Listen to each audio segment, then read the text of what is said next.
देखिए, bond valuation के बाद अब अगला नंबर आता है इक्विटी वैल्यूएशन का। बेशक थोड़ा सा हम इसके बारे में पढ़ चुके हैं जब दोनों को हमने कंबाइंड वे में पढ़ा था वैल्यूएशन ऑफ सिक्योरिटी में, लेकिन अब क्योंकि अब दोनों को अलग अलग से पढ़ रहे हैं तो बॉन्ड वैल्यूएशन हमने कल किया, आज इक्विटी वैल्यूएशन को हम स्टडी कर रहे हैं।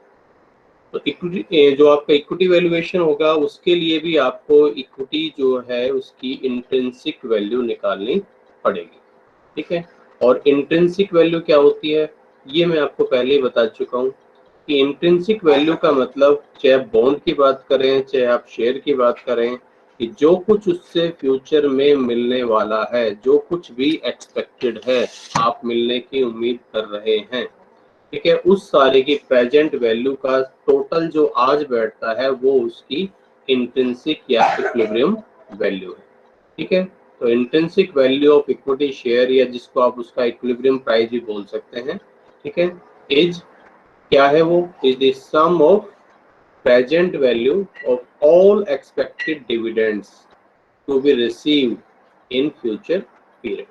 कि फ्यूचर टाइम में, फ्यूचर पीरियड में जितना भी डिविडेंड मिलेगा, ठीक है, उस सारे की प्रेजेंट वैल्यू का जो जोड़ होगा उसे हम आज उस शेयर्स की जो है इंट्रिंसिक वैल्यू या उसका आंतरिक मूल्य कहेंगे। और ये कब लागू होगी डेफिनेशन, जब हम अनलिमिटेड टाइम तक उसको होल्ड कर रहे हैं, ठीक है। आपको मैंने बताया भी था ये गॉर्डन मॉडल की डेफिनेशन है एक्चुअल में देखा जाए, ठीक है ना। गॉर्डन ने ये बताया कि अगर आप अनलिमिटेड पीरियड के लिए किसी शेयर्स को होल्ड करते हैं तो उसकी प्रेजेंट वैल्यू जितने भी डिविडेंड मिलेंगे D1, D2, D3, D4 और अनलिमिटेड पीरियड के लिए, तो इसकी जो प्रेजेंट वैल्यू है, ठीक है, प्लस इसकी जो प्रेजेंट वैल्यू है, ठीक है, इसी तरह से ये अनलिमिटेड टाइम तक के लिए इसका जो टोटल होगा, ठीक है, उसे ही हम आज इसकी प्रेजेंट वैल्यू कहेंगे या इसका इंट्रिंसिक वैल्यू बोलेंगे, ठीक है। अब अगर आप कहेंगे भाई हम तो अनलिमिटेड टाइम के लिए नहीं रख रहे हैं, हम तो लिमिटेड टाइम के लिए रख रहे हैं, तो कोई बात नहीं। अगर लिमिटेड टाइम के लिए रख रहे हो, मान लो 2 साल के लिए रख रहे हो, तो 2 साल में जो आपको डिविडेंड मिलेगा वो प्लस 2 साल के अंत में उसको जितने में बेचोगे वो, उनकी प्रेजेंट वैल्यू कर लेना। तो इसीलिए आगे मैंने इसमें लिख भी दिया आपके लिए कि in case of limited period holding तब क्या होगा, it is the sum of the present value of dividend expected to be received during the holding period and its expected future price। कि जो मान लो 2 साल के लिए रखा तो 2 साल में जो आपको डिविडेंड मिलेगा उसकी प्रेजेंट वैल्यू और प्लस 2 साल के अंत में जितने में वो बिक सकता है जो उसका फ्यूचर प्राइस होगा उसकी प्रेजेंट वैल्यू, उसका जो सम होगा वो आज इस शेयर की जो इंट्रिंसिक वैल्यू कहलाएगी। और ये गॉर्डन पर बेस जो है ये मैंने आपको ज्योमेट्रिक प्रोग्रेशन के बेस पर आपको करके भी बताया था, प्रूव करके कि ये फॉर्मूला किस तरह से ड्राइव होता है वो हमने स्टडी किया था कि जो हमारा करंट मार्केट प्राइस का फॉर्मूला है MP0 इन केस ऑफ जो अनलिमिटेड टाइम पीरियड के लिए अगर आप रखते हैं तो D1 divide by KE minus G, ये फॉर्मूला हमने ड्राइव भी करके देखा था कि किस तरह से फाइंड आउट होता है। तो उसको आप वहाँ एक बार देख लें अगर आपको अभी भी कोई कंफ्यूजन है तो।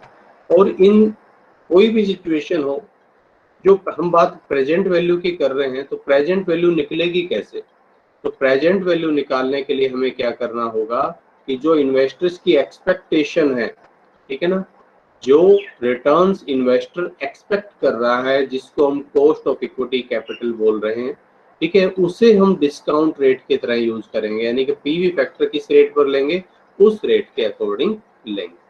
और शेयर खरीदना है या नहीं खरीदना ये डिसीजन फिर कैसे होगा, ये डिसीजन होगा भैया वही इंट्रिंसिक वैल्यू और जो शेयर्स का मार्केट प्राइस है उसका कंपैरिजन करके।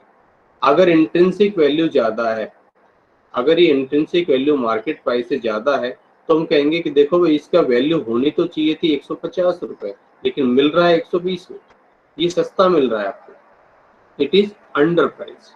तो जब intrinsic value current market price से अधिक होती है तो हम उस शेयर को अंडर प्राइस बोलते हैं और हम रेकमेंड करते हैं कि भाई इसको खरीद लीजिए, इसको खरीदने में फायदा है। और अगर उल्टा हो, इंट्रिंसिक वैल्यू तो आ रही हो मान लो 125 रुपया और शेयर्स मिल रहा हो आपको मार्केट में 150 रुपए का, तो हम कहेंगे कि ये महंगा है, आप इसको मत खरीदिए। और अगर आप इसको होल्ड कर रहे हैं तो बेटर होगा कि आप इसको बेचकर प्रॉफिट बुक कर लीजिए। ठीक है, तो इस तरह का डिसीजन। अब बेशक सब कुछ ऐसे ही नहीं होता, इतना ही सिंपल नहीं है शेयर मार्केट जो मैं बता रहा हूँ आपको। अगर सब कुछ ऐसे ही हो जाता तो फिर टेक्निकल एनालिसिस की तो जरूरत ही नहीं पड़ती। ठीक है, और टेक्निकल एनालिसिस भी सफिशिएंट नहीं रहता। ठीक है ना, तो ये बहुत सारे एनालिसिस कंबाइंड वे में किए जाते हैं। बट अभी जब हम बात कर रहे हैं कि एक शेयर्स का वैल्यूएशन कैसे होना चाहिए, इक्विटी का वैल्यूएशन कैसे होना चाहिए, तो उसको समझाने के लिए जो मेथड, जो रूल्स हम यूज करते हैं वो मैंने आपको बताए हैं। अब देखो इनको कुछ एक एग्जांपल से समझेंगे। ठीक है, फर्स्ट एग्जांपल आपके सामने नजर आ रहा होगा, आप देख पा रहे हैं इसमें कि एक मिनट, एक शेयर्स है अभी मार्केट में मिल रहा है 500 रुपए का, और एक साल बाद उसका प्राइस 550 रुपए हो जाएगा। एक साल बाद वो 550 रुपए में बिक जाएगा। ठीक है, डिविडेंड जो हमें मिलने की उम्मीद है 20 रुपए डिविडेंड मिल जाएगा, और डिजायर्ड रेट ऑफ रिटर्न जो इन्वेस्टर चाहता है वो 15% चाहता है। आप इन्वेस्टर को सजेस्ट करो कि वो इसे खरीदे या ना खरीदे। तो ऐसा करने के लिए हम क्या करेंगे, उसकी इंट्रिंसिक वैल्यू, या जिसको आप मार्केट प्राइस बोले, इक्विलिब्रियम प्राइस, ठीक है, इंट्रिंसिक वैल्यू ऑफ शेयर निकालिए, जिसको आप पी बोल सकते हैं, प्राइस।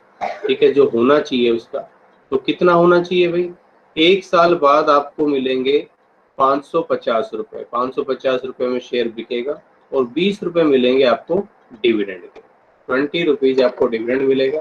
ठीक है, तो डिविडेंड की प्रेजेंट वैल्यू पीवी फैक्टर 15% की रेट के हिसाब से अब आप देखो 1 + 0.15, आज इसकी वैल्यू कितनी है, प्लस एक साल बाद ये 550 रुपए में बिकेगा भी, तो 1 + 0.15। ठीक है, यहाँ पर भी पावर 1 ही रहेगी, यहाँ पर भी 1 ही, क्योंकि दोनों हमें एक साल बाद ही मिलेंगे। आप ऐसे भी कर सकते हो सिंपली कि 550 रुपए में बिकेगा और 20 रुपए डिविडेंड मिल चुका होगा, तो सीधा ही 570 की प्रेजेंट वैल्यू ले सकते हो, 1 + 0.15, पावर 1 कर दो। ठीक है, अब आप इसको टेबल से लें, टेबल से देख लें, और नहीं तो कैलकुलेटर से भी मैंने आपको करना बताया हुआ है। तो 15% की रेट पर आप प्रेजेंट वैल्यू देखिए, 15% ये आपके सामने रेट है, प्रेजेंट वैल्यू है 0.870। तो सिंपली क्या करो भाई कि अब आप देखो इस 550 को या तो 1.15 से डिवाइड कर दो, तब भी एक ही बात है, या इस 570 को, या इस 570 को 0.870 से गुना कर दो। ठीक है, दोनों में एक ही बात है भाई, 570 को डिवाइड कर दो 1.15 से, तब भी एक ही बात है। ठीक है, या आप कह रहे हो 570 को सीधा इसका जो पी फैक्टर बनता है 0.870 उससे मल्टीप्लाई कर दो, और ये आ रहा है भाई 495.9, दोनों में इतना ही आ रहा है, 496 रुपये आ रहा है। अब ये मिल कितने में रहा है मार्केट में, 500 में मिल रहा है। तो आप सजेस्ट कीजिए इन्वेस्टर को कि उसे ले या ना ले, तो यहाँ तो लगभग बराबर सही आ रहा है। थोड़ा सा जो है ये ओवर प्राइस लग रहा है, इसका प्राइस 496 रुपये होना चाहिए, मिल रहा है 500 में, लेकिन अब बिल्कुल इतना एक्यूरेटली तो आप एस्टिमेट भी नहीं कर सकते हैं। तो हम इसको कह सकते हैं कि you can purchase this share, तो उस शेयर को खरीद सकता है। तो ये हुआ जब एक ही साल के लिए आप होल्ड कर रहे हैं, तब कैसे करेंगे। अब in case multi period holding हो, एक से ज्यादा के लिए अगर आप होल्ड कर रहे हैं, आप देखिए जैसे यहाँ सामने आपके जो आप देख पा रहे हैं 150 रुपए करंट मार्केट प्राइस होगा। ठीक है, आज अगर आप इसको खरीदे तो 150 रुपए में मिलेगा। Dividend paid by the company, पिछले साल कंपनी ने डिविडेंड दिया था 8 रुपए। ग्रोथ रेट जो हम एक्सपेक्ट कर रहे हैं वो 5% की है। होल्डिंग पीरियड हम 4 साल के लिए इसको रखना चाह रहे हैं, होल्डिंग पीरियड हमारा 4 इयर्स रहेगा। ठीक है, और एक्सपेक्टेड रेट ऑफ रिटर्न है 10%, जो इन्वेस्टर उम्मीद कर रहा है, और हम उम्मीद कर रहे हैं कि 4 साल बाद ये शेयर, इसका प्राइस बढ़कर 250 हो जाएगा। तो अब आप मुझे सजेस्ट करो कि मैं इस शेयर को खरीदूं या नहीं खरीदूं, यानी कि वही इसकी इंट्रिंसिक वैल्यू निकाल कर देखें। तो आपने जो डिविडेंड लास्ट दिया हुआ होता है उसको हम बोलते हैं T0। आपने कॉस्ट ऑफ कैपिटल में ये सब चीजें कंसेप्ट पढ़े हुए हैं, तो इसे हम क्या कहेंगे, D0। लास्ट डिविडेंड आपने कितना दिया है? 8 रुपया, ये आप देख पा रहे हैं इधर, ठीक है। अच्छा, और अब ये डिविडेंड अगले जो है किस रेट से बढ़ेगा? 5%। और 4 साल तक मैं इसको अपने पास रखूंगा। तो D1, D2, D3 और D4। तो अगले वर्ष मेरे को डिविडेंड कितना मिलेगा? 8 में 5% जोड़ दो, 1 प्लस 0.05, 1 प्लस जी करते थे ना D1 निकालने के लिए। तो 8 में 5% जोड़ दो, ये आता है 8.4, 8 रुपया 40 पैसा। अब D2 कैसे हो जाएगा? 8.40 में 1 प्लस 0.5 जोड़ दो, 5 नहीं 0.5, ठीक है। फिर इसमें 5% ऐड करिए, ये आता है भाई 8.82। फिर 8.82 जो आ रहा है उसमें 5% ऐड कर दो, प्लस 5%, ये आता है 9.261। और फिर 9.261 में फिर से आप 5% ऐड कर दो,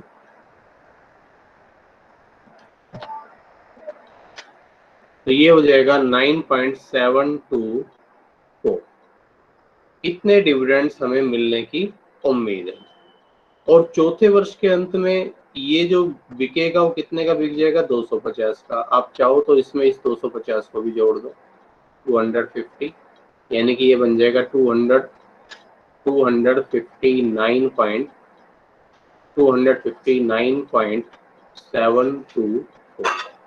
ये रुपया मिलेगा।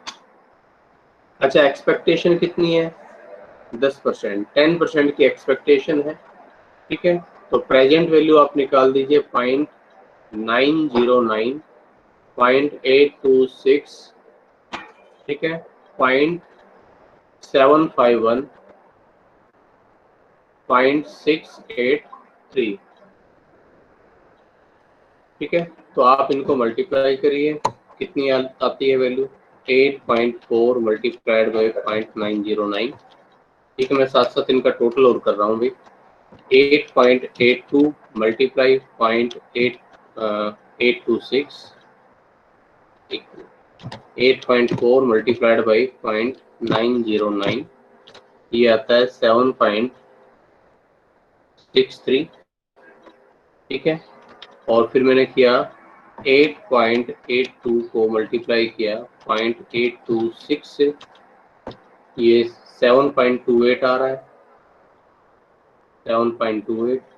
फिर 9.261 को मल्टीप्लाई किया हमने 0.751 से, ये आता है 6.95 या 96 कर देता हूँ, 955 एक्चुअली।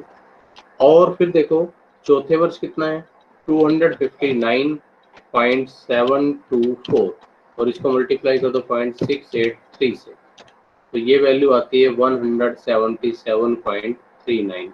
एक बार इनका टोटल करके देखेंगे, 177.39, 6.95 प्लस 7.28 प्लस 7.63, ये टोटल आता है भाई 199.25, लगभग 200 रुपए आती है वैल्यू। मिल कितने में रहा है अभी आपको? मिल रहा है ये आपको मार्केट में 150 रुपए का, वैल्यू होनी चाहिए इसकी 200 रुपये। यानी कि आप क्या सजेस्ट करेंगे? The share is under price and it is recommended to be purchase, इसलिए हम इसको परचेज करने के लिए रेकमेंड करते हैं। अब हम जो गॉर्डन वेस्ट जो मॉडल था, जो फॉर्मूला था, वहां पहुंच चुके हैं कि अब इन्फिनिटिव टाइम के लिए अब आप इसको रख रहे हैं कांस्टेंट ग्रोथ रेट। तो ये वाला तो फॉर्मूला मैं आपको कई बार एक्सप्लेन कर चुका हूँ, मैं अब आपको दोबारा नहीं करवा रहा हूँ। तो मार्केट प्राइस जो होता है D1 divide by KE minus G। अब यहाँ देखो dividend paid during the last year, पिछले साल डिविडेंड कितना दिया था हमने? पिछले साल दिया था भाई हमने 10 रुपया। सो D0 तो हो गया 10 रुपया। अब ग्रोथ रेट 11% है, G इक्वल टू 11 नहीं 10%, यानी कि 0.10 इज आवर ग्रोथ रेट, ठीक है। तो अब जरा देखो जी हो जाएगी अपनी 0.10 लिख चुका हूँ। D1 कितना हो जाएगा अभी 10 इंटू 1 प्लस 0.10, तो 11 रुपये एक्सपेक्टेड डिविडेंड है अब हमारा। और एक्सपेक्टेड रिटर्न ऑफ इन्वेस्टर ये हमारी कॉस्ट ऑफ इक्विटी कैपिटल होती है 15% यानी कि 0.15। और अब शेयर का प्राइस कितना होना चाहिए वो आप यहाँ देख दो कि अपने 11 रुपये डिविडेंड मिलने की उम्मीद है। यही है 0.15 माइनस जी ग्रोथ रेट 0.10, तो 11 को डिवाइड कर दिया हमने 0.05 से, तो ये वैल्यू आती है 220 रुपये। आज ये शेयर 220 रुपये का होना चाहिए। तो आपसे पूछा गया कि at what price he should purchase that share, किस प्राइस पर शेयर खरीदा जाना चाहिए। तो आप कह दीजिए कि अगर ये शेयर 220 या उससे कम पर मिल रहा है तो हम इसको खरीदने का डिसीजन ले सकते हैं। हाँ, अगर 250 रुपये का मिल रहा है तो हम इसको नहीं खरीदें। इसी का ये एक और एग्जाम्पल है, इसी तरह का ये बिल्कुल सिंपल। ये एक्चुअल में देखा जाए तो कॉस्ट ऑफ कैपिटल बता रहा हूँ मैं आपको, जो मैं आपको अलग से करवा भी चुका हूँ पहले से। तो शिवम लिमिटेड है, 10,000 इक्विटी शेयर्स हैं इसके पास, 10 रुपए का एक आप यहाँ देख पा रहे हैं, ठीक है, जो प्राइस इसमें गिवन है। पेन का कलर चेंज कर लो ताकि आसानी से देख सकें। तो 10 रुपए का शेयर है, outstanding in the market which are currently selling, अभी मार्केट में बिक रहा है भैया 50 रुपए का। This year company is expected to pay dividend of ₹10.5। देखो डिविडेंड में ये देख लिया करो डिविडेंड कौन सा है।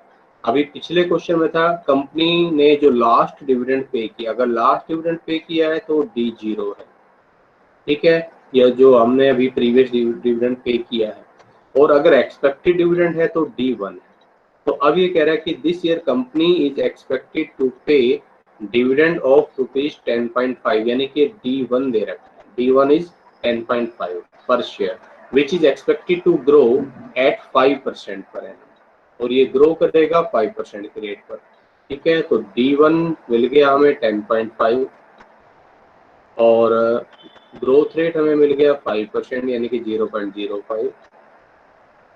You are required to find out the expected return of investor. Expected return क्या होता है, कॉस्ट ऑफ कैपिटल तो होती है, तो पहले तो के ही निकालो। तो कॉस्ट ऑफ इक्विटी कैपिटल के लिए आपने पढ़ा होगा, कॉस्ट ऑफ इक्विटी कैपिटल हम कैसे निकालते थे, के ई इक्वल टू होता था D1 डिवाइडेड बाई MP0 यानी कि करंट मार्केट प्राइस और प्लस जी, ऐसे ही करते थे। तो D1 जो है 10 रुपया 50 पैसा, ठीक है, ये 10 है भाई, 70 जैसा देखो, 10 रुपये 50 पैसा। मार्केट प्राइस अभी मार्केट में कितने का मिल रहा है, हमने अभी देखा था मार्केट में वो 50 रुपये का मिल रहा है। ये 50 रुपीज आप देख पा रहे हैं MP0, ये अभी जितने में मिल रहा है वो मैं बात कर रहा हूँ। तो डिवाइडेड बाई 50 और प्लस जी यानी कि ग्रोथ रेट 0.05, देखिए कितना आता है 10.5 डिवाइडेड बाई 50, ठीक है, और प्लस 0.05, तो ये 26% है भाई, 0.26 आ रहा था, मैंने इसको 26% कर दिया, ठीक है जी। तो ये आ गई हमारी cost of equity capital KE। अब पूछा क्या है, expected return of equity capital आपको निकालनी है और expected market price of equity shares after year 1, 2, 3। Year 1, 2, 3 के बाद मार्केट प्राइस निकालिए। तो ये आपने कॉस्ट ऑफ इक्विटी कैपिटल के टाइम आपको बताया सामने कि MP0 आप कैसे निकालते हो, करंट मार्केट प्राइस कैसे निकालते हो, तो D1 divided by KE minus, ये तो होता है करंट मार्केट प्राइस। आपसे मैं पूछूं 1 साल बाद कितना होगा, तो MP1 होगा, यहाँ D1 की जगह हो जाएगा D2 KE माइनस जी। अगर मार्केट प्राइस 2 साल बाद का चाहिए तो MP2 ये हो जाएगा D3 KE minus g and so on.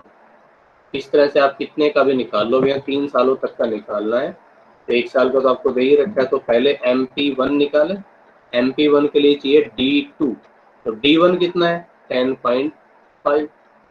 इस 10.5 में ग्रोथ रेट जोड़ दो 1 प्लस 0.05, ठीक है। 5% की ग्रोथ रेट ऐड कर दीजिए।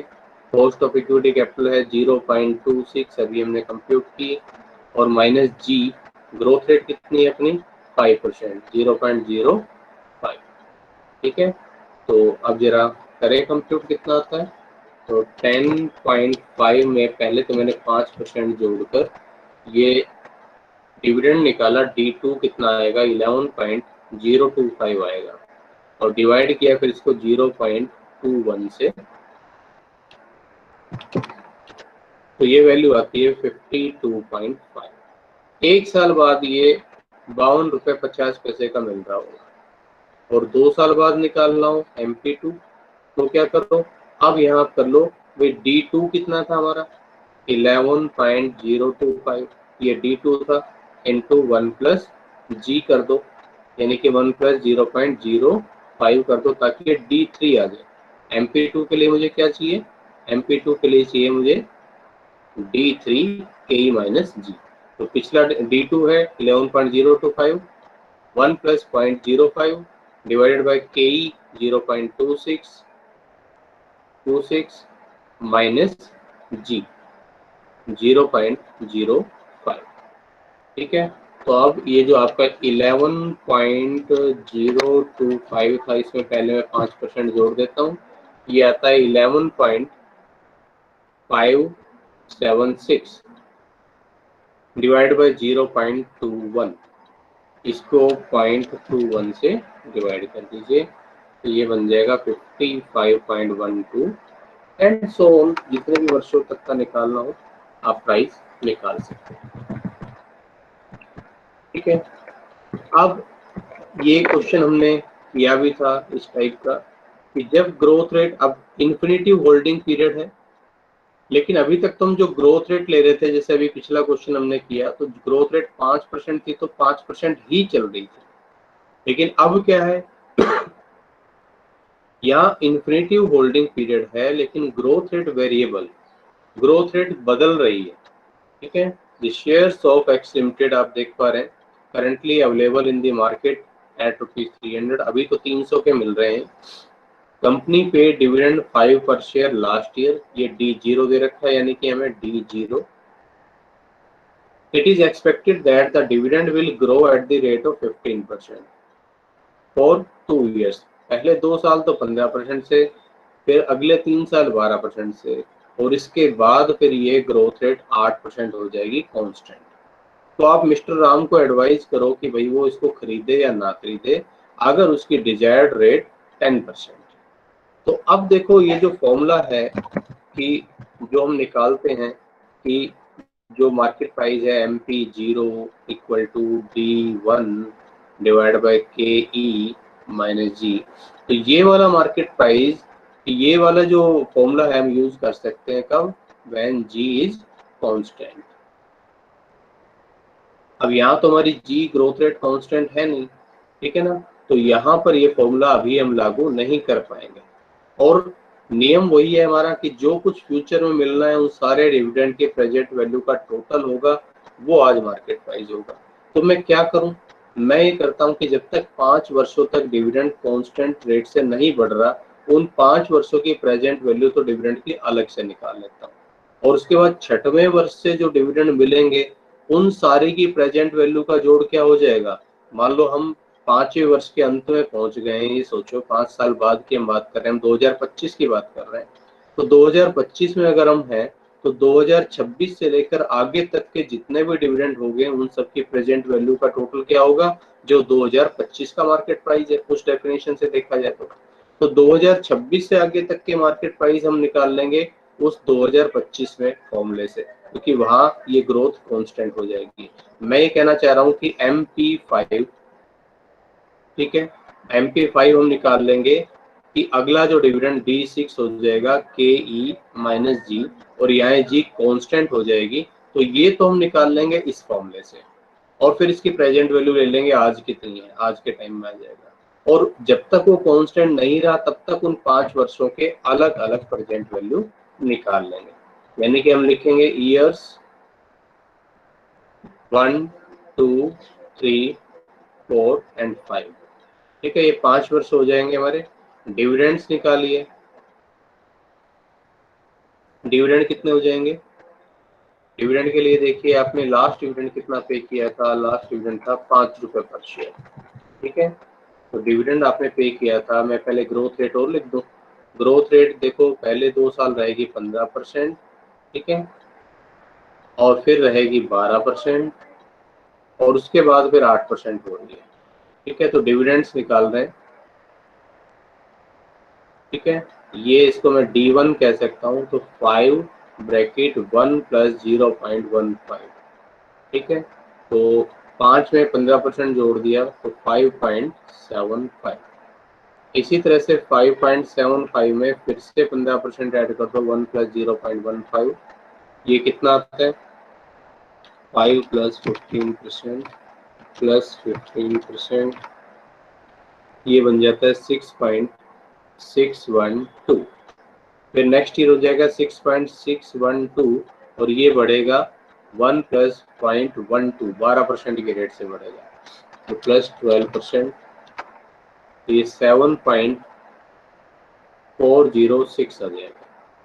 फिर 7.406, इसमें 12% जोड़ दो। ठीक है, तो प्लस 12% किया मैंने, तो ये हो गया 8.295। ठीक है, और 8.295 इसमें फिर से 0.12, 12% जोड़ दीजिए, प्लस 12%। ठीक है, तो ये 9.29 आ जाएगा। और आप देखो, हमें चाहिए छठवें वर्ष का डिविडेंड भी, तो हम वो भी निकालने लगे हाथ। तो D6 अगर मुझे निकालना है तो ये हो जाएगा D5, जो कि है 9.29। और अब आगे ग्रोथ रेट कितनी होगी? 8%, तो 0.08 इसमें ऐड कर दो, यानी कि 9.29 में 8% ऐड कर दो, तो ये आता है 10.03। और अब आप क्या करेंगे? इनके प्रेजेंट वैल्यू ले लो। ठीक है, प्रेजेंट वैल्यू 10% उसकी एक्सपेक्टेशन है। ठीक है, इन्वेस्टर्स की एक्सपेक्टेशन है, ये देखिए 10% एक्सपेक्ट कर रहा है वो, तो 10% की रेट पर प्रेजेंट वैल्यू ले लीजिए। PV factor at 10%, 0.909, 0.826, 0.751, 0.683, 0.621। ठीक है, मल्टीप्लाई करें कितना आता है? तो 5.75 मल्टीप्लाई 0.909, फिर 6.612 मल्टीप्लाई 0.826, 7.406 मल्टीप्लाई 0.751, फिर है जी 8.295 मल्टीप्लाई 0.683, 9.29 मल्टीप्लाई 0.621। ठीक है, तो ये टोटल मैं कर रहा हूँ, ये आ रहा है 27.684। ये मल्टीप्लाई करने के बाद जो वैल्यू आ रही है 27.684। और अब मैं निकालता हूँ कि मार्केट प्राइस 5 वर्ष के बाद क्या हो जाएगा? D6 KE minus G। D6 हो रहा है 10.03, कॉस्ट ऑफ इक्विटी कैपिटल 10%, 0.10। ठीक है, माइनस जी ग्रोथ रेट हो जाएगी 0.08, तो 10.03 को मैं डिवाइड कर रहा हूँ 0.02 से, तो ये वैल्यू आती है 501.5। तो भाई छठवें साल से आगे जितने डिविडेंड मिलेंगे उन सब की प्रेजेंट वैल्यू का जोड़ 5 साल बाद हो जाएगा 501 रुपए। तो उसका मूल्य आज कितना है? प्रेजेंट वैल्यू हमें तो आज के टाइम में चाहिए ना, प्रेजेंट वैल्यू ऑफ MP5, आज जो इसकी प्रेजेंट वैल्यू वो निकाल लो, तो वो हमारे पास 6वें साल से आगे डिविडेंड मिलेंगे, उन सबकी प्रेजेंट वैल्यू हो जाएगी 501.5 को मल्टीप्लाई कर दो 0.621 से, मल्टीप्लाई 0.621, ये वैल्यू आती है 311.43। ठीक है, तो आज का मार्केट प्राइस कितना हो जाना चाहिए, 311.43। ये तो 6 साल से आगे जितने डिविडेंड मिलेंगे उनकी वैल्यू आज। ठीक है, ये 501 रुपए है, 6 साल से आगे जितने डिविडेंड मिलेगी उनकी वैल्यू 5 साल बाद, और ये 311 रुपए है, 6 साल से आगे जितने डिविडेंड मिलेंगे उनकी प्रेजेंट वैल्यू आज की तारीख, और प्लस ये जो 5 वर्षों तक डिविडेंड मिलेंगे 27.684, इसकी वैल्यू टोटल कितनी आती है, इसमें 27.684 मैंने ऐड कर दिया, तो ये वैल्यू आती है 339.11। ये इसका इक्विलिब्रियम प्राइस होना चाहिए। ठीक है, अब ये मिल कितने में रहा है मार्केट में, मार्केट में ये शेयर्स मिल रहा है 300 रुपए का। ठीक है, तो again the share is under price, और क्योंकि ये अंडर प्राइस है इसलिए we will recommend it to purchase, हम कहेंगे कि इसको परचेज किया जा सकता है, इसे खरीदना चाहिए। ठीक है, तो ये हो गया, हमने इन्फिनेटिव टाइम के लिए रखना है, प्रोस्पेक्टिव हमारा आगे तक का है, लंबा प्रोस्पेक्टिव है, लेकिन जो ग्रोथ रेट है वो बीच में चेंज हो रही है, तो हम शेयर्स का वैल्यूएशन कैसे कर सकते हैं। अब कई बार आपसे सिंपली रेट ऑफ रिटर्न ही पूछ लेते हैं कि बताओ रेट ऑफ रिटर्न कितनी हुई, कितना कमाया उसने। ठीक है, सिंपली आप निकाल ले, जैसे आप यहाँ देख पा रहे, Ram buys a share at the beginning of year, 500 रुपए का शेयर खरीदा उसने, और उसने 25 रुपए डिविडेंड मिला उसको, और फिर 550 रुपए का बेच दिया 1 साल बाद, तो बताओ उसकी यील्ड कितनी हुई। ठीक है, तो यील्ड हम कैसे निकालते हैं, हम ऐसे करते हैं कि जो हमारा करंट मार्केट प्राइस है MP0, हम अभी जो पढ़ते आ रहे हैं, वो किसके बराबर होता है, वो होता है सम ऑफ जितना डिविडेंड मिलेगा, ठीक है, और उसको जिस रेट पर डिस्काउंट करेंगे, ठीक है, पहले साल की वैल्यू, और प्लस हमने फिर 1 साल बाद उसको बेच दिया, तो MP1 और 1 प्लस A, ये भी पावर 1 हो जाएगी। ठीक है, तो अब आप इसको टोटल करें, ये कितनी आती है, MP0 तो है अपना 500 रुपया। ठीक है, 1 मिनट,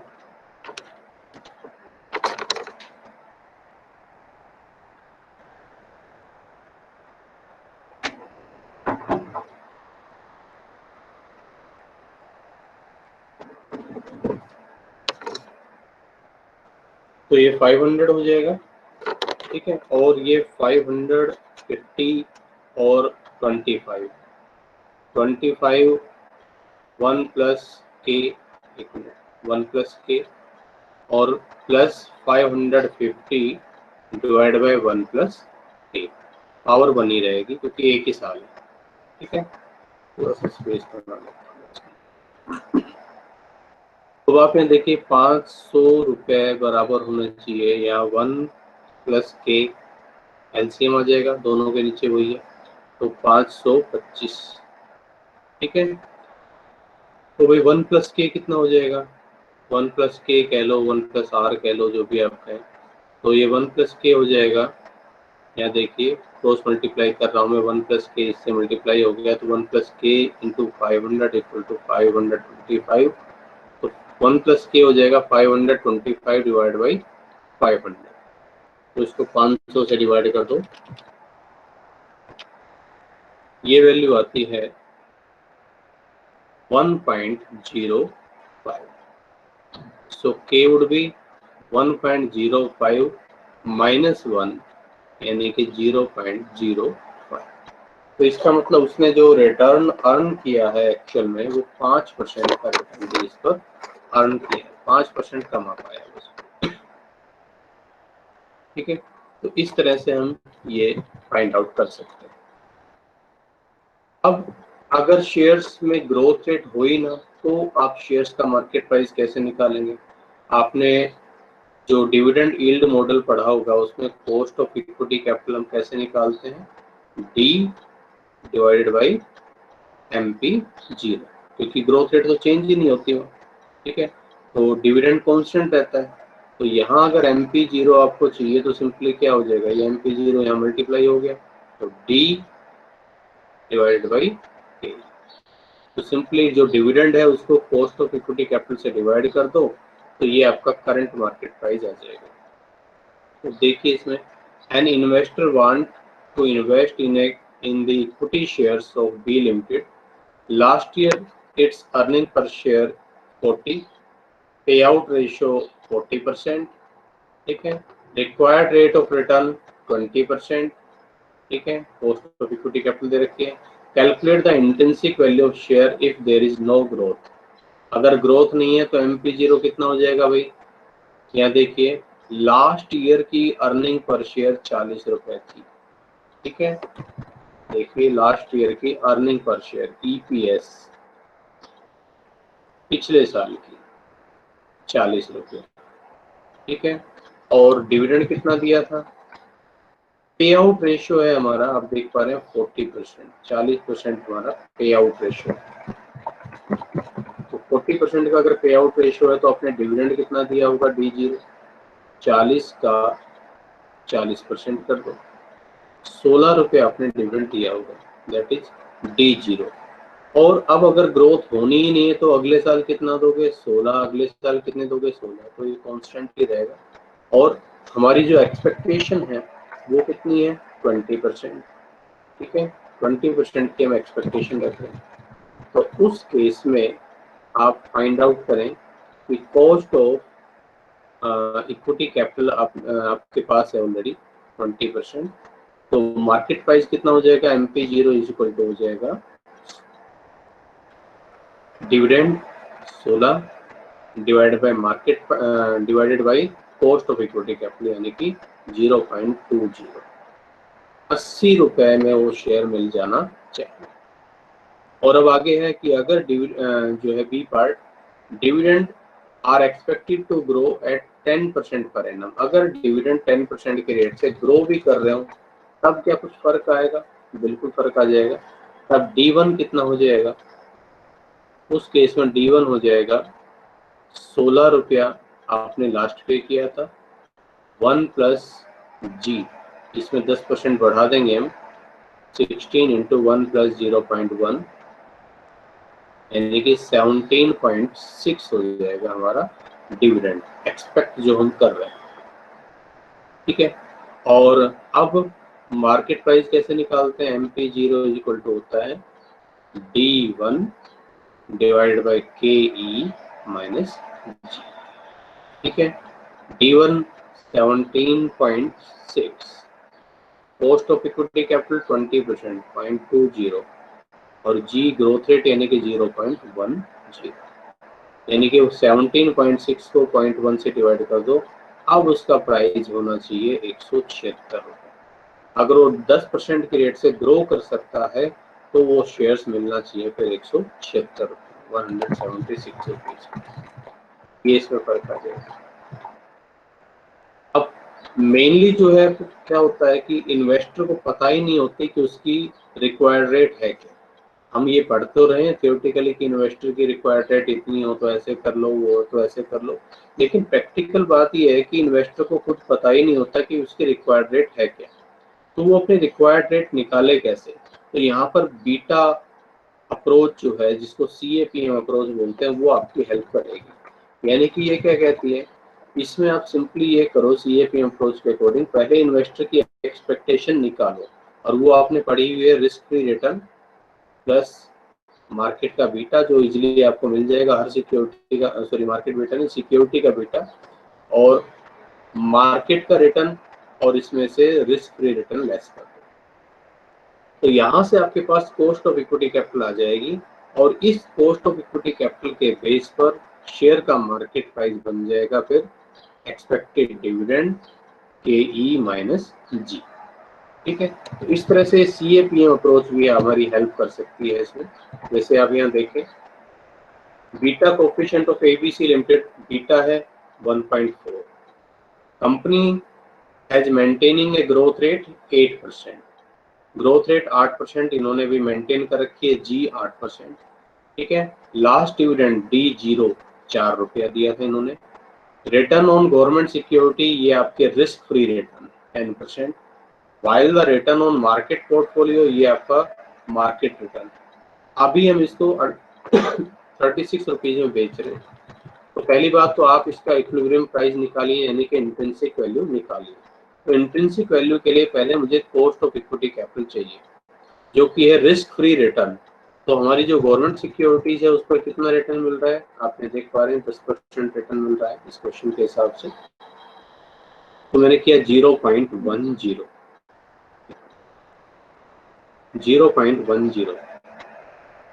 प्लस बीटा है 1.4, मार्केट का रिटर्न है 15% यानी कि 0.15, और रिस्क फ्री रिटर्न है अगेन 0.10। तो इसको सोल्व करें तो 1.4 को मैंने मल्टीप्लाई किया 0.05 से, तो 0.07 हो गया। तो 0.10 प्लस 0.07 यानी कि ये 17%, 0.17 कह लो या 17%, ये हमारी कॉस्ट ऑफ इक्विटी कैपिटल होती है। अब इसके हिसाब से अब आप देखो कि कंपनी ने लास्ट डिविडेंड कितना दिया था। डिविडेंड आप देखो, कंपनी ने लास्ट पे किया था 4 रुपये डिविडेंड, और ग्रोथ रेट कितनी है, ग्रोथ रेट है 8%। तो मैं आगे बढ़ सकता हूँ यहाँ से। तो D0 था भाई, D0 4 रुपये था, ग्रोथ रेट 8% थी। ठीक है, तो D1 कितना हो जाएगा, 4 इंटू 1 प्लस 0.08, यानी कि 4 में 8% जोड़ दो 4.32। कॉस्ट ऑफ इक्विटी कैपिटल मैंने अभी निकाली थी 0.17, और ग्रोथ रेट आपके पास है 0.08। तो बताओ मार्केट प्राइस कितना होना चाहिए, इक्विलिब्रियम प्राइस कितना होना चाहिए, simply D1 divide by KE minus G। D1 जो कि 4.32 है, कॉस्ट ऑफ इक्विटी कैपिटल 0.17 है, और G ग्रोथ रेट है 0.08। तो 4.32 को डिवाइड कर दो 0.09 से, तो 48 रुपीज इसका इक्विलिब्रियम प्राइस होना चाहिए। मिल कितने में रहा है मार्केट में, ठीक है। The current market price of 1 share is 36, मिल तो बड़ा सस्ता रहा है। ठीक है, तो what will be the equilibrium price, ये तो 48 हमने निकाल दिया। And would you advise to purchase the share, yes we will advise to purchase the shares because it is under price, क्योंकि ये अंडर प्राइस है इसलिए हम इसको परचेज करने के लिए, बाय करने के लिए कहेंगे। ठीक है, तो इस तरह से CAPM का भी रोल इसमें आता है। नेक्स्ट आता है इसमें प्राइस अर्निंग रेशियो, ये भी बहुत ज्यादा यूज होने वाले टर्म है।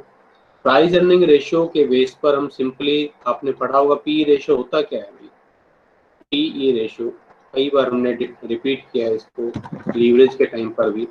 प्राइस अर्निंग रेशियो P से प्राइस, E से अर्निंग। P से प्राइस का मतलब मार्केट प्राइस पर शेयर, E से अर्निंग का मतलब अर्निंग पर शेयर। तो अगर मार्केट प्राइस पर शेयर चाहिए तो सिंपली क्या करो, जो प्राइस अर्निंग रेशियो है उसको मल्टीप्लाई कर दो किससे, अर्निंग पर शेयर से। तो EPS को अगर आप प्राइस अर्निंग रेशियो से गुना कर देते हैं तो मार्केट प्राइस निकलता है। तो इस तरह से आप फाइंड आउट कर लीजिए। ठीक है, वही चीज हमने यहाँ लिखी हुई आपको। अच्छा, इसका एक और भी नाम है, अगर कंफ्यूज हो तो अर्निंग मल्टीप्लायर अप्रोच भी बोलते हैं। अर्निंग को मल्टीप्लाई करना, तो प्राइस अर्निंग रेशियो अप्रोच या अर्निंग मल्टीप्लायर अप्रोच। तो इसमें प्राइस कैसे निकालते हैं, expected price at the end of nth year. मान लो हम कहे कि बताओ दूसरे साल के अंत में मार्केट प्राइस कितना होगा, तो हम कहेंगे दूसरे साल का प्राइस अर्निंग रेशियो कितना है। ठीक है, और उसको मल्टीप्लाई करेंगे एक्सपेक्टेड अर्निंग जो अगले वर्ष मिलने वाली है। ठीक है, हमेशा एक्सपेक्टेशन एक साल आगे चलेगी। तो दूसरे साल का मार्केट प्राइस निकालना है तो एक्सपेक्टेड अर्निंग ली जाएगी तीसरे साल कितनी मिल सकती है। ठीक है, तीसरे साल का मार्केट प्राइस निकालना है तो एक्सपेक्टेड अर्निंग चौथे साल कितनी मिल सकती है। ठीक है, तो price earning ratio at the end of nth year, और ये स्टार का मतलब multiply expected earning per share beginning of the n+1 year. ठीक है, तो अगले वर्ष के स्टार्टिंग, या तो मैं यूं कहूं कि भाई तीसरे साल का मार्केट प्राइस निकाल रहा हूं तो तीसरे वर्ष के अंत की अर्निंग या चौथे वर्ष के शुरुआत में अर्निंग, क्योंकि अर्निंग तो लास्ट में मिलेगी ना, इसलिए हम जो है उसको या तो at the end of nth year बोलेंगे, ठीक है, या eight the beginning of new year. अब देखो सिंपल सा एक एग्जांपल भी आपके सामने है, ये expected earning per share of A company for the current year is 6। ठीक है, 6 रुपये अर्निंग पर शेयर है हमारी। ठीक है, इंडस्ट्रीज का जो प्राइस अर्निंग रेशियो है, प्राइस अर्निंग रेशियो जो इस तरह की जो टोटल इंडस्ट्री है ओवरऑल बेस पर कितनी अर्न कर रही है 15। इंडस्ट्री का हो तो इंडस्ट्री का पी रेशियो यूज कर लो, इंडस्ट्री का ना हो तो फिर कंपनी का भी ले सकते हैं।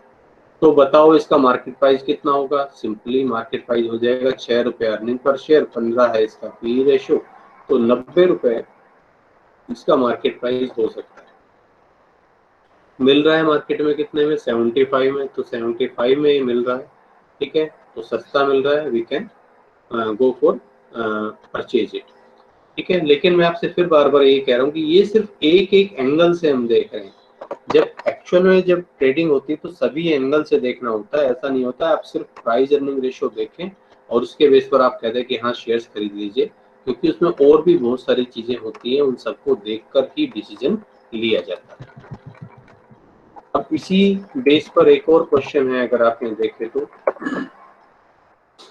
तो अर्निंग पर शेयर है यहाँ 2 रुपए, average return on investment of the company 12%। ठीक है, अब जानबूझकर इसमें 2-4 पॉइंट्स ऐड करने के लिए मैंने क्वेश्चन डाला हुआ है। ठीक है, आपने कितना पढ़ा हुआ देखते हैं उसको। तो average return rate of return ये है 12%, पे आउट रेशियो है 50%, required rate of return on investor है 10%, ये आपकी कॉस्ट ऑफ इक्विटी कैपिटल है KE। ठीक है, प्राइस अर्निंग रेशियो 5 वर्ष के बाद 12.5 टाइम्स हो जाएगा, 5 वर्ष के बाद। ठीक है, अच्छा, calculate the intrinsic value of share. Intrinsic value क्या होता है, इक्विलिब्रियम प्राइस होता है सिंपली। पहले तो जरा वही काम करते हैं। तो जरा बताइए मुझे कैसे आप इसको करेंगे। अर्निंग पर शेयर जो अभी आपने अर्न की रिसेंट, जो लास्ट में अर्न की थी, ठीक है, ये आपकी लास्ट अर्निंग है, ई है 2 रुपये। ठीक, जैसे अंतिम जो आपने अर्न की थी वो 2 रुपये अर्न किए थे। ठीक है, अच्छा जी, अब इसके बाद average rate of return on investment, इसका क्या करें। ये 12% आपको rate of return on investment दे रखी है। ठीक है, R 12%। अब अगर आप इसको कॉस्ट ऑफ कैपिटल समझ रहे हैं तो कॉस्ट ऑफ कैपिटल तो अलग से दे रखी है 10%, इन्वेस्टर्स की एक्सपेक्टेशन तो आपको अलग से दे रखी है। पे आउट रेशियो 50% था। ठीक है, पे आउट रेशियो 50% था, तो इसका मतलब जो आपने लास्ट डिविडेंड दिया होगा वो 2 का 50%, यानी कि 1 रुपया दिया होगा। ठीक है, अब क्या करें। अब मुझे जो इंट्रिंसिक वैल्यू निकालनी है वो मैं कैसे निकालूं। वो निकालने के लिए मुझे चाहिए MP0। जब मैं निकालता हूँ करंट मार्केट प्राइस या इंट्रिंसिक वैल्यू जब मैं फाइंड आउट करता हूँ तो ये चाहिए D1 divide by KE minus G। ठीक है, cost of equity capital minus G यानी कि ग्रोथ रेट। अब D1 आपके पास आ जाएगा।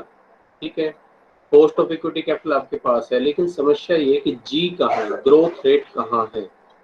ठीक है, अब अगर आप ध्यान से देखें तो इस तरह के क्वेश्चंस आपने कॉस्ट ऑफ कैपिटल के टाइम पर जरूर किए होंगे कि जहां ग्रोथ रेट मिसिंग होती है वहां उस ग्रोथ रेट को हम किस तरह से फाइंड आउट करें।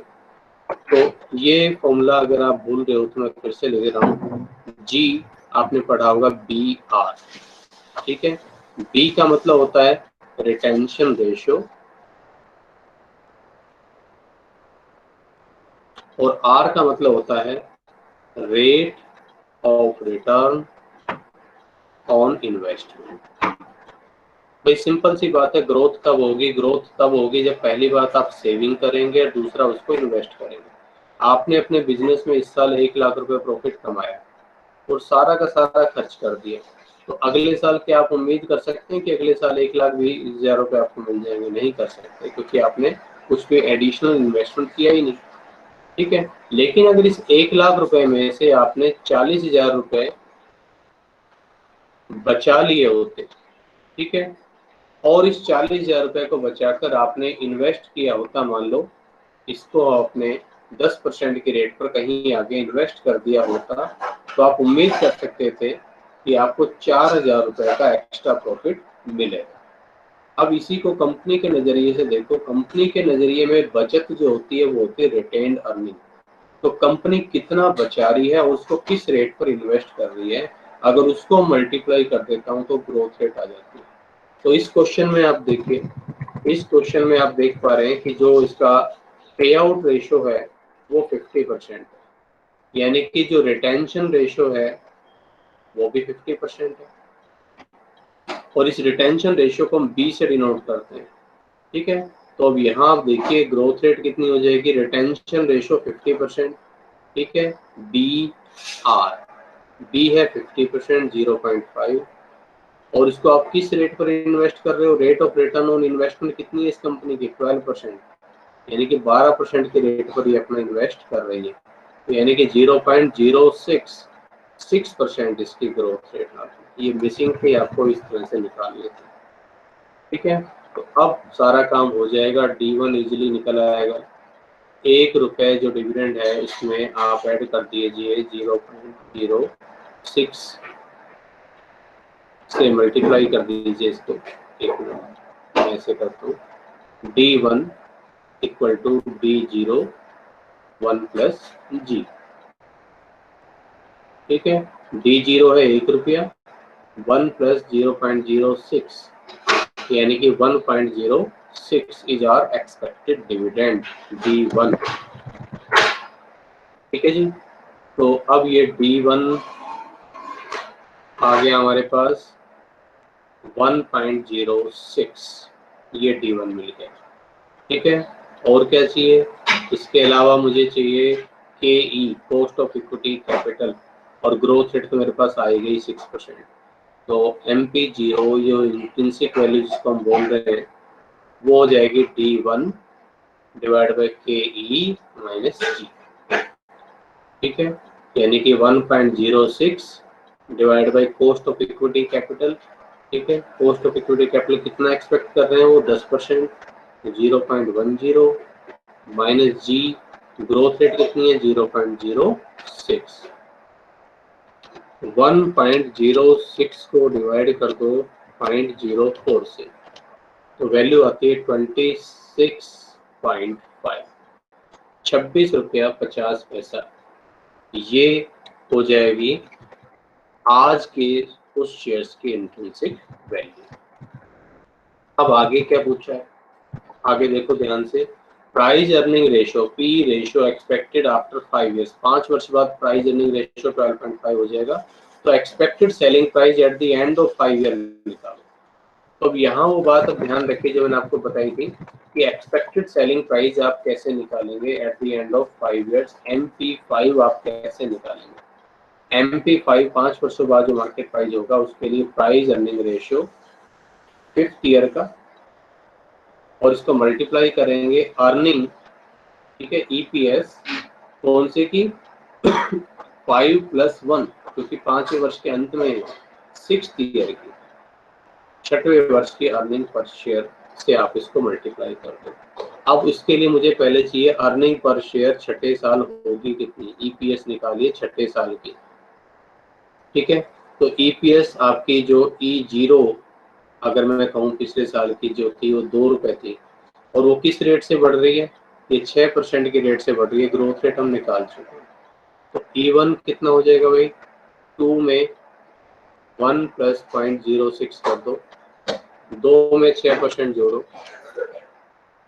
2 प्लस 6% 2.12। ठीक है, E2 कितना हो जाएगा, 2.12 में 6%, प्लस 6%, 2.247 E3 तीसरे वर्ष का, ठीक है। 2.247 में फिर से 6%, ठीक है। 2.382, ठीक है। E4, अब मैं इसको सीधा बस कर लेता हूँ। E4 में प्लस 6% फिर से जोड़ दिया, फिर मैं E5 निकाल रहा हूँ, प्लस 6% मैंने फिर से जोड़ दिया, और फिर मैं E6 निकाल रहा हूँ तो प्लस 6% मैंने फिर से जोड़ दिया। तो ये E6 जो आएगा, ये मैं लिख रहा हूँ सीधे 2.837, ये E6 आ जाएगा। तो अब 5वें वर्ष के अंत में मार्केट प्राइस कितना होगा?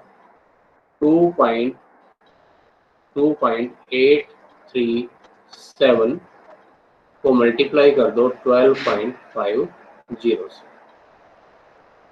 2.837 मल्टीप्लाई बाई 12.5 जो प्राइस अर्निंग रेशियो है उससे मल्टीप्लाई कर दो तो 35.46, ठीक है।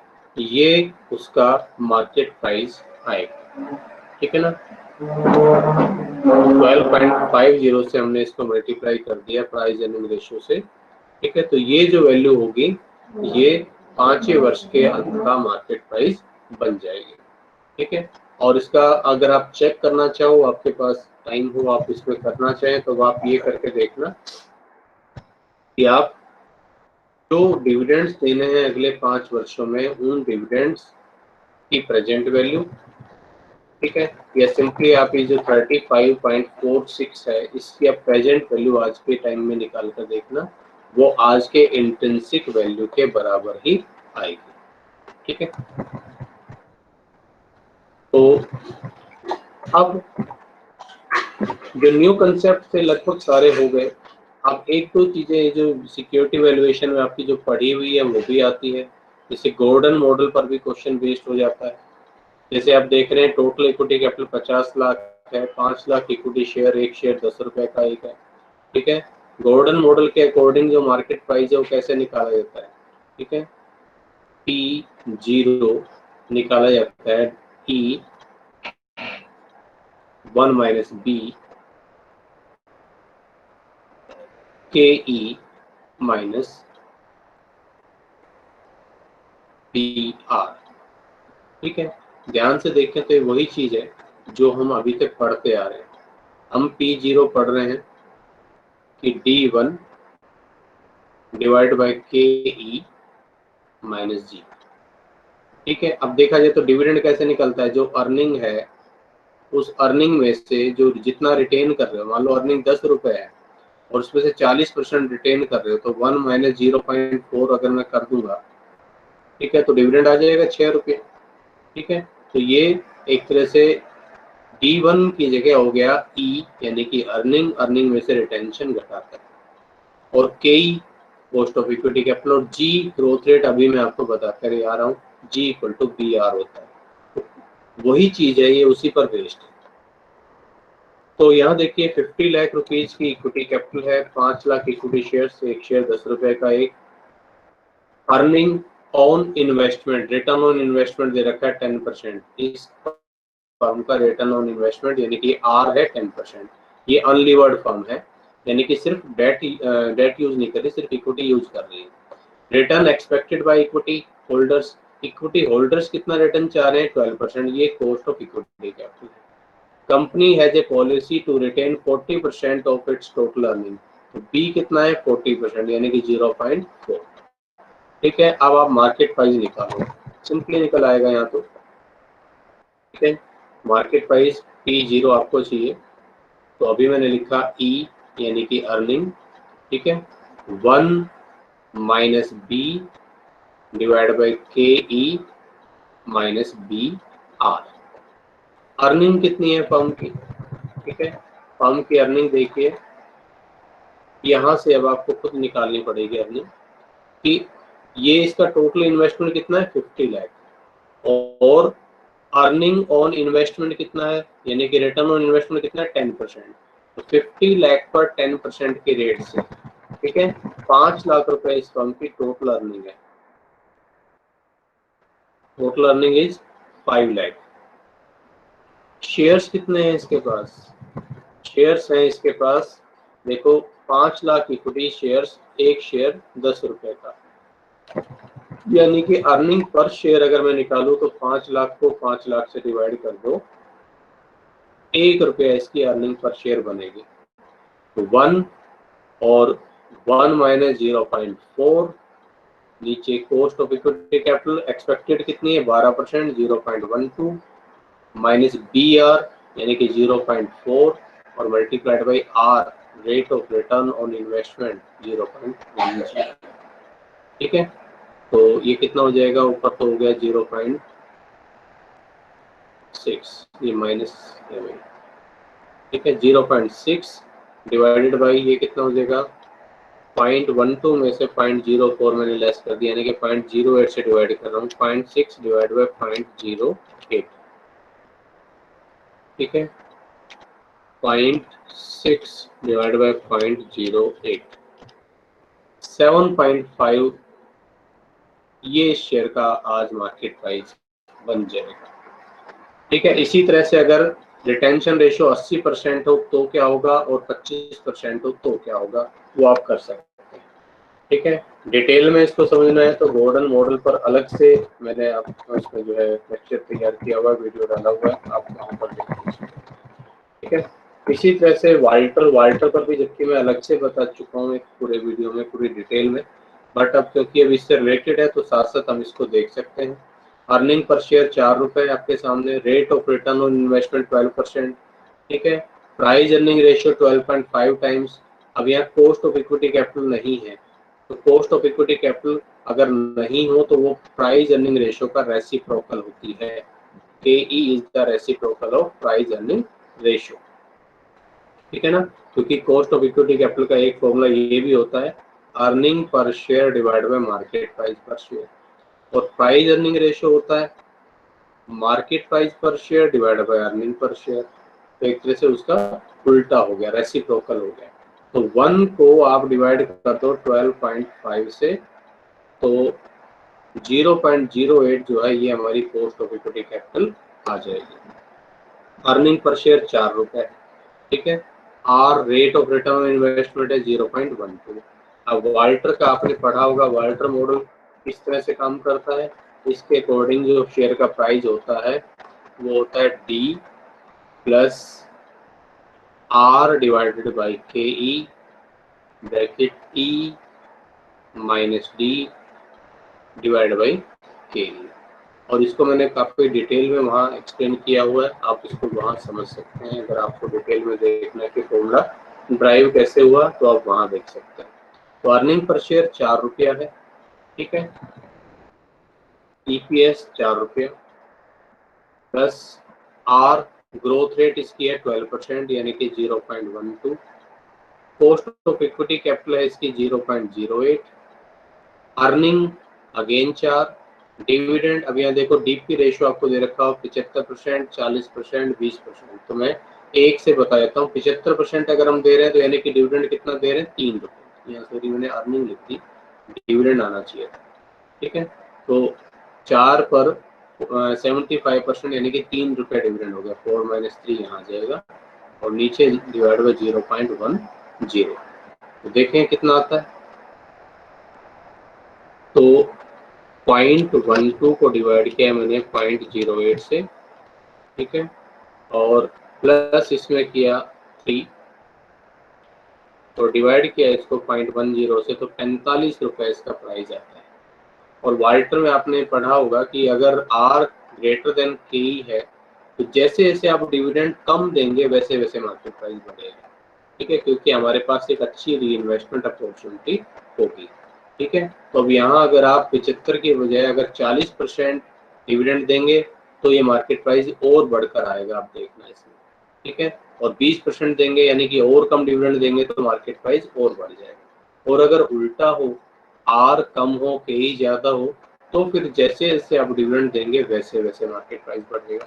तो इसको डिटेल में हम अलग से कर चुके हैं, इसलिए यहाँ इस पर ज्यादा टाइम लगाएंगे। और लास्ट इस तरह के क्वेश्चन ये भी आपके कॉस्ट ऑफ कैपिटल के टाइम पर आए होंगे कि एक शेयर 150 रुपए का बिक रहा है, यहाँ पर भी ग्रोथ रेट मिसिंग है। पिछले 6 वर्षों से आपको ये डिविडेंड्स मिल रहे हैं, ठीक है, और आपको कॉस्ट ऑफ कैपिटल निकालनी है और फिर मार्केट प्राइस निकालना है at the end of year 1 2 3 4 5, ठीक है। ये जो है 5 ईयर्स के हैं भाई, ये एक ईयर मिसिंग रह गया इसमें, कोई बात नहीं, आप इनको देख लीजिए, ठीक है ना। तो अब आपको क्या करना पड़ता है, इनकी ग्रोथ निकालनी पड़ती है। तो एक तरीका तो ये सिंपली आप कोई भी 2 वर्ष उठा लो, जैसे ये एक तरह से D1 अगर हुआ तो ये D0 1 प्लस जी ऐसे निकलता है, तो 13.40 इक्वल टू D0 पिछला डिविडेंड 12.76 1 प्लस जी, ठीक है। तो 1 प्लस जी कितना हो जाएगा, 13.40 12.76 से डिवाइड हो जाएगा,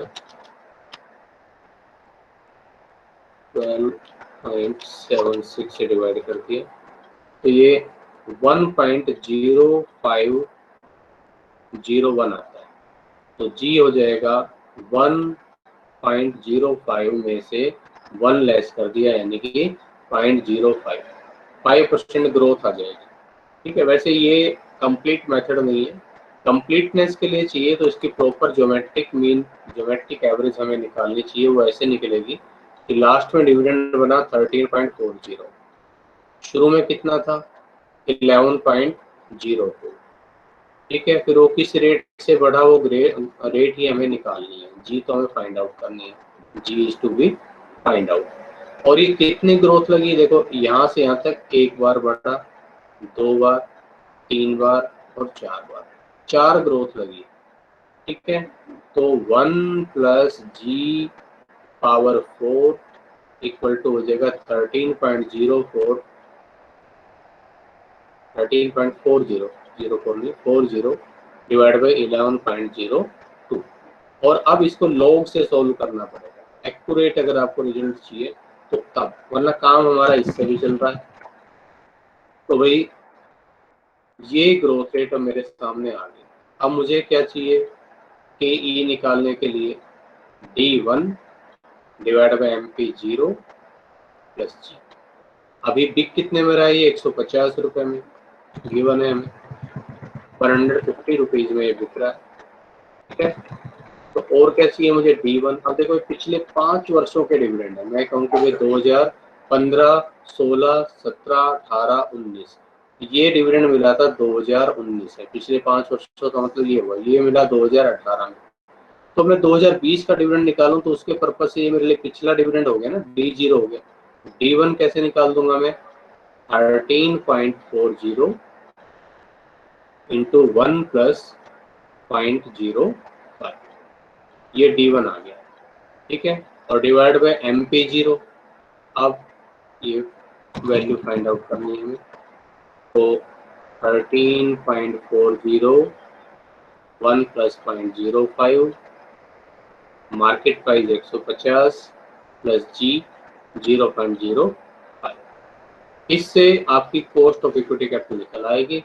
और उसके बाद मार्केट प्राइस निकालने का तरीका फिर आपको बता ही दिया, MP1 कैसे निकालेंगे, अभी हमने एक क्वेश्चन में किया था ना। तो D2 KE माइनस जी, MP2 चाहिए D3 KE माइनस जी।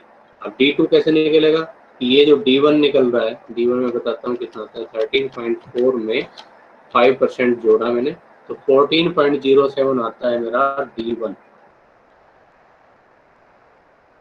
अब इस 14.07 में 5% फिर से ऐड कर दोगे तो ये D2 हो जाएगा 14.77, और divide by KE cost of equity capital जो आपने निकाली होगी माइनस जी, ये 5% आप निकाल ही चुके हो, ठीक है। तो इस तरह से अलग अलग सिचुएशन में, डिफरेंट सिचुएशन में आप इक्विटी शेयर्स का वैल्यूएशन कर सकते हो। वैल्यूएशन का सिंपल सा मतलब है उसकी इंट्रिंसिक वैल्यू निकालना, और उसके बेस पर डिसीजन लेने का मतलब है कि उस इंट्रिंसिक वैल्यू का कंपैरिजन करना, किससे, करंट मार्केट प्राइस से, जिसके बेस पर हम ये डिसाइड कर सकें कि वो शेयर्स हमें खरीदना चाहिए या नहीं खरीदना चाहिए, ठीक है। तो इसके साथ ही अपना जो है इक्विटी वैल्यूएशन और बॉन्ड वैल्यूएशन का जो